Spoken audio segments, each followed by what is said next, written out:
On s'est déjà posé la question. Comment est-ce possible que le même code génétique fondamental puisse donner naissance à des êtres aussi différents qu'une simple bactérie ou un être humain? C'est vraiment un des plus grands mystères de la biologie et aujourd'hui on va essayer de décrypter ça ensemble. C'est un fait qui est assez fascinant quand on y pense. À un niveau purement génétique, on est remarquablement similaires. On possède tous le même jeu de gènes qui constitue en quelque sorte le plan de base de ce qui fait de nous des humains. Et voilà, on arrive à la question. Si on partage le même livre d'instructions, pourquoi les résultats sont-ils si incroyablement différents? La réponse, en fait, elle ne se trouve pas tant dans le texte lui-même, mais plutôt dans la façon dont ce texte est lu et interprété. Ok, donc notre première étape, c'est de bien comprendre ce lien fondamental entre le plan et la construction finale. Comment est-ce que le code qui est écrit dans nos gènes se transforme en traits physiques bien réels qu'on peut voir et mesurer?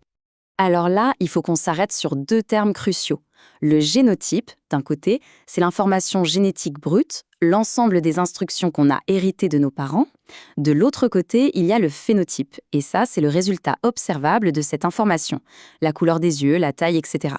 Pour faire simple, le génotype, c'est le scénario, et le phénotype, c'est le film.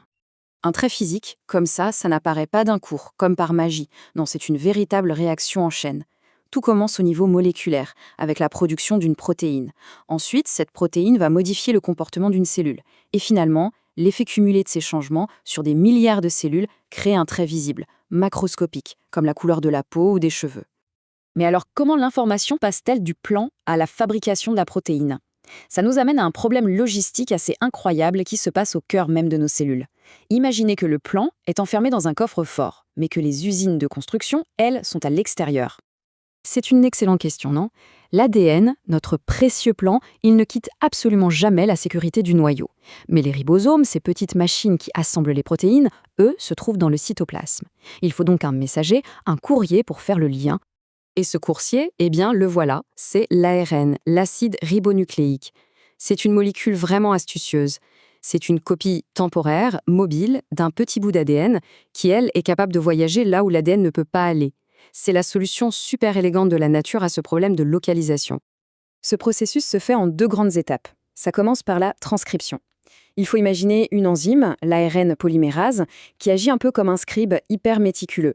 Elle ouvre le grand livre de l'ADN, lit la séquence d'un gène précis et la recopie sur une nouvelle molécule, l'ARN.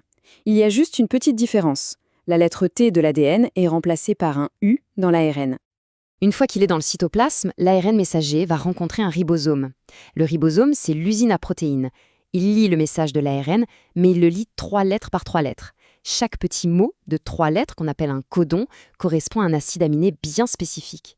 Le ribosome les assemble un par un, comme des perles sur un collier, jusqu'à ce qu'il lise un signal stop. Et voilà, une nouvelle protéine vient d'être créée. Bon, juste ici, ça a l'air assez simple. Un gène est transcrit en ARN qui lui-même est traduit en une protéine. Un pour un. Mais la biologie, elle est rarement aussi simple. Préparez-vous à une surprise qui a vraiment retourné le cerveau des scientifiques pendant longtemps. Le projet Génome humain a révélé un truc assez stupéfiant. On n'a qu'environ 20 000 à 25 000 gènes. C'est beaucoup, beaucoup moins que ce à quoi on s'attendait. C'est à peine plus qu'un petit ver de terre.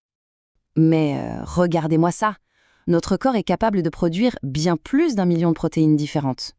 Là, clairement, les chiffres ne collent pas du tout. Comment c'est possible? Et voilà le nouveau puzzle. La règle de base, un gène égale une protéine, semble complètement exploser en vol. Comment notre corps peut-il bien produire une bibliothèque aussi gigantesque de protéines à partir d'un nombre aussi limité de plans? La réponse, c'est une pure merveille d'efficacité biologique.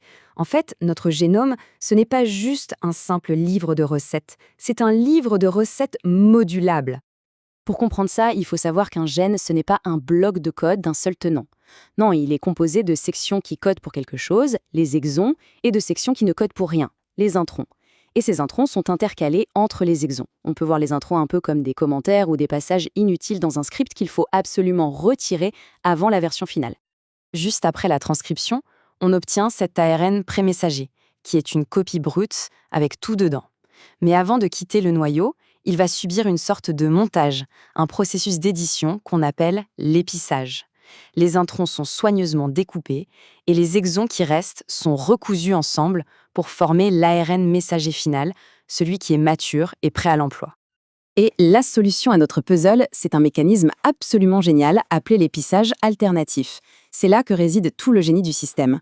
La cellule, elle ne se contente pas de recoller tous les exons dans l'ordre, elle peut choisir lesquels garder. C'est un peu comme avoir une recette de base et pouvoir créer plein de plats différents juste en choisissant d'inclure ou de mettre certains ingrédients. Donc, le point crucial à retenir, c'est que cette flexibilité incroyable permet à notre génome, qui est plutôt compact, de générer une complexité protéique absolument phénoménale. Un seul et même gène devient la source de multiples instructions différentes. Et ça explique l'énorme écart qu'on a vu entre le nombre de gènes et le nombre de protéines. On a résolu le puzzle des chiffres, c'est bien. Mais il reste une dernière couche de contrôle à comprendre. Toutes les cellules de notre corps ont exactement le même ADN. Alors comment une cellule devient-elle une cellule de peau et une autre un neurone ? La clé, c'est la régulation de l'expression des gènes. En gros, chaque type de cellule va allumer un ensemble de gènes très spécifiques, ceux qui sont utiles pour sa fonction, et va éteindre tous les autres. C'est cette expression sélective qui permet la spécialisation des cellules. Mais alors, qui appuie sur ces interrupteurs ? Ce sont des protéines spécialisées qu'on appelle les facteurs de transcription. Elles patrouillent en permanence dans le noyau et elles se fixent à l'ADN pour soit lancer la transcription d'un gène, soit au contraire la bloquer complètement. Ce sont les grands régulateurs de notre génome. Et ce processus est incroyablement dynamique. L'expression de nos gènes n'est pas figée, elle est constamment ajustée en temps réel. Elle répond à des signaux qui viennent de l'intérieur, comme les hormones, mais aussi à des facteurs externes. Ce qu'on mange, notre niveau de stress, même l'exposition au soleil, tout ça peut envoyer des signaux qui vont modifier quels gènes sont allumés ou éteints. Et tout ça, ça nous amène à une dernière réflexion, et pas des moindres. Le dogme central nous montre le comment l'ADN construit la vie. Mais la régulation de tout ce processus nous montre que l'histoire est bien plus interactive qu'on ne le pensait. Notre plan de base est fixe, oui, mais son expression, elle, est incroyablement flexible. Et ça soulève une question profonde sur l'interaction entre l'inné et l'acquis directement au niveau de nos cellules.